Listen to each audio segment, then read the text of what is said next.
Ngingasho ngesibinzi ukuthi vuka udle nasi kwasakho si-fresh selisuku ngoba udzinga amandla lamasha kuleli langa leli futhi naNkulunkulu ukupha sinkwa lesi-fresh lesingemandla akho. Sawubona.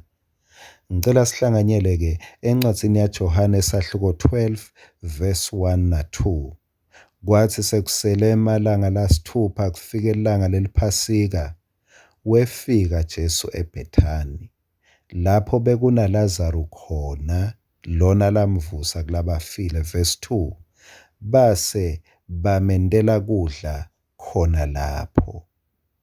Sitawubuye sithathe tigaba letinye letilandzelako, indlela lesitawubuka kwemukelwa kwaJesu kutsi Jesu simthumisa njani, Jesu simkhonda njani.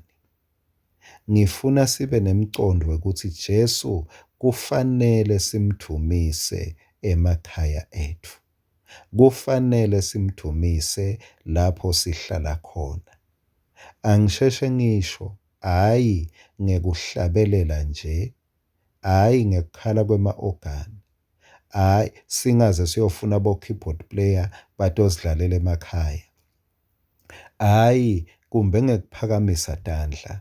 Kepha Jesu singamdumisa ngekuthi le ndzawo lapho sihlala khona, kwekucala tinhlelo lesitibukelako ku-TV na Jesu angafika atibukele.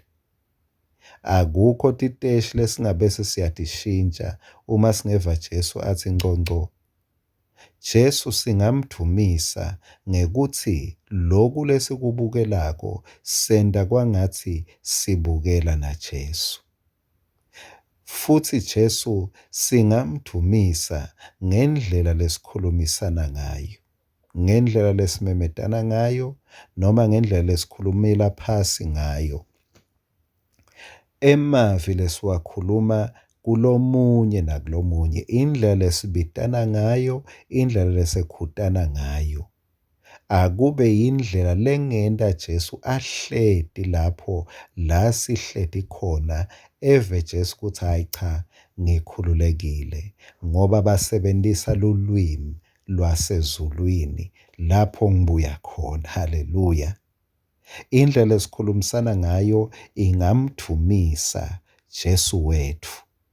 Akusiko kucina nje esontweni ngekuhlabelela nekuphakamisa tandla lokudumisa uNkulunkulu, asente emakhaya ethu kuphakame indumiso ngekuthi kukhuluma kwethu kuyoliswe ngasawoti, kukhuluma kwethu kugcwele umusa. Jesu eve kuthi uyabona la kugcwele umusa khona, ngula ngigcotshwe khona.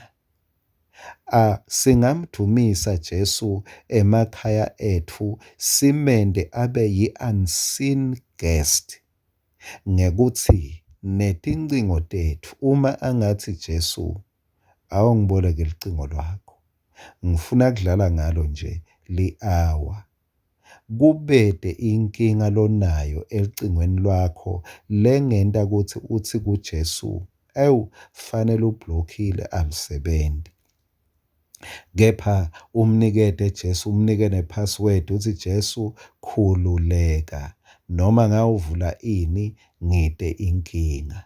Lokhu kulungiselela, asibe ngilabalungiselele kuthi Jesu bazalwane akahlale nathi ngekweliciniso, hhayi ngekuthandaza kuphela kuthi Nkosi hlala nathi, kepha athi uyezama kuhlala nathi khanze sithi inhlelo ku-TV akakhone ukutibukela, tenta avale emehlo asheshe ahambe, akakhone uku-accessa tincingo tethu ngoba kumbe kunetinto tethu lesinemahloni ngato.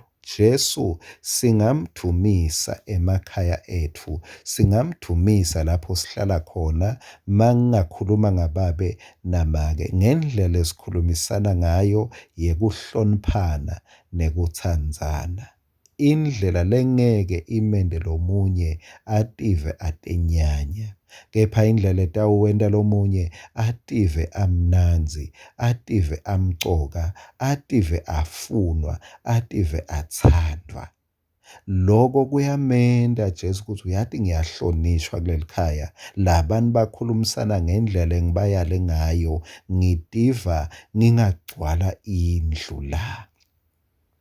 Asimdumise Jesu abe yi-unseen guest lesihlala naye ngendlela lesiphathana ngayo, ngendlela lesisevana ngayo, ngendlela noma ngabe kumbe kubita sifundane. Jesu kube ngazuthi ungile unseen guest, uyabukela sisafundana, uyabukela sisanathisana, uyabukela sisaphana kudla, uyabukela sisathumana, uyasibuka Jesu ukanye nathi. Asiphile ngendlela letawuthi Jesu, you are welcome. Leyo ndlela ngiyona itamthumisa kwedlula kuhlabelela kwethu, kwedlula kukhala kwe-organ. Akabongwe Jesu. Amen.